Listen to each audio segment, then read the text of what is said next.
Welcome back. With us now is attorney Maureen T. Holland of Holland & Associates, PLLC. We're discussing holistic law. Maureen, we've gone over a lot of what's under the umbrella and how this affects the clients. And then I guess there's the whole shift within the legal community on this of, to me, this is the way we were always supposed to practice. We're supposed to be cordial with one another. Yes. and work out the client's problems. And the quicker we can get them solved, the better.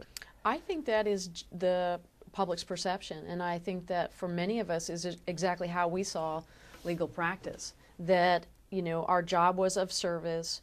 We were supposed to be polite. We were supposed to be civil. We were supposed to be sophisticated. We would come in and solve the problem. It wouldn't be just about the money.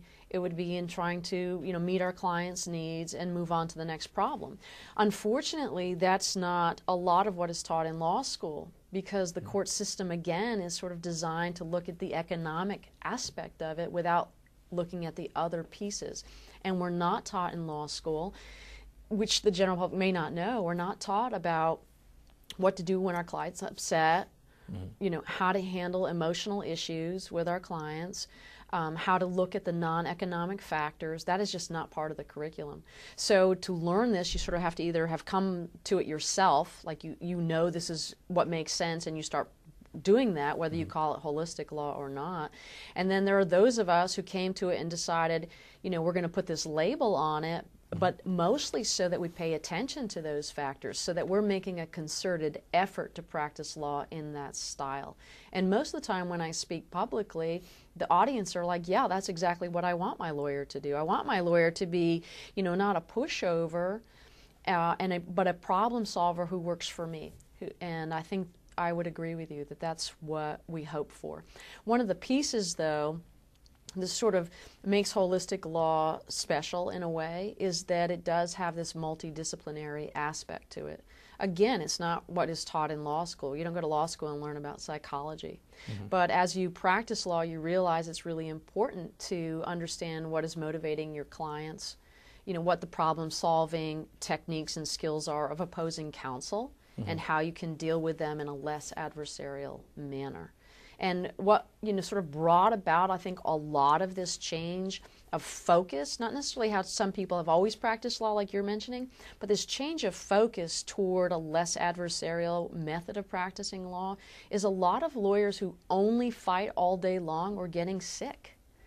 We're having all these problems ourselves in the practice of law, and a number of folks started looking at that and decided we really need to change back our practice to less adversarial. Yeah, and it is interesting when you look at, if you go through lawyers' obits, a lot of us around here die at 57. Very young. And you look at guys like Charles Crump, Irv Bogadin, those guys that helped form, MALS back in the day, which is Memphis Area Legal Services. Right. And some of the stuff that they were doing was more of this practice, and they lasted a lot longer into their 90s or maybe triple digits there.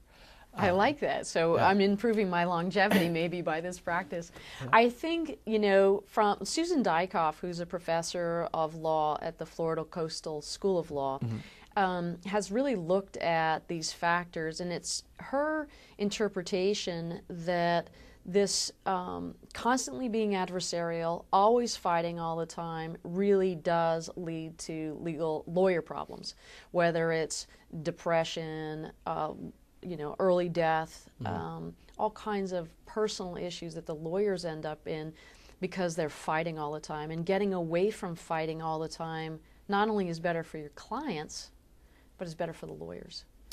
Yeah, and it's always funny because I always get questions as we're at a lawyer's event, and some of the stuff that I eat, people are amazed as to how thin I am or whatever. Like, do you work out all the time? I'm like, no, I'm just not stressed out all the time like you in court. Yes. And it's a big difference. It's a huge difference, and I think that, for me personally, it makes a difference when I go home at night. I feel better than if I'm always had been, because I used to practice more in that sort of pit bull manner, if you will. And you have this adrenaline running all the time, and it's exhausting. Yep. And if you start thinking about how can I solve problems more helpfully, more holistically, looking at that wider bandwidth of what's going on instead of that narrow presenting issue, then I feel better about what I'm doing. I get better feedback from my clients. They feel good about what information they're getting. Mm-hmm. And I want to say that, I don't always tell my clients, oh, I'm a holistic lawyer. When they come in the door, I don't announce, oh, I'm a holistic lawyer and this is how I'm going to do it differently. I just do it. And I get a lot of feedback from especially clients who've been to a number of other lawyers where the lawyer was sort of more into just looking at the finer segments of their legal problem, and then either they meet those segments or they don't. Yes or no, you have a case, you don't have a case, and here's the value. I was looking at what's going on, how is this impacting your life, what do you really need, what are you hoping to get out of this, in addition to looking at the legal points. And the reality of it is the difference between you and that other attorney is you connect with the client, whereas that other attorney just does not and wants to be sterile with them. But I think we're out of time now. So our time is up for this edition of Legalese. I would like to thank our guest for taking time out of her busy schedule to be with us and for sharing her thoughts and insights. If you would like more information about Legalese or any other program on GHS TV, please refer to our website at www.ghstv.org. You can also follow the station on Facebook and Twitter. Thank you for joining us today, and be sure to join us next month for more discussion on legal topics. Until then, I am Vince Perryman, and thank you for watching.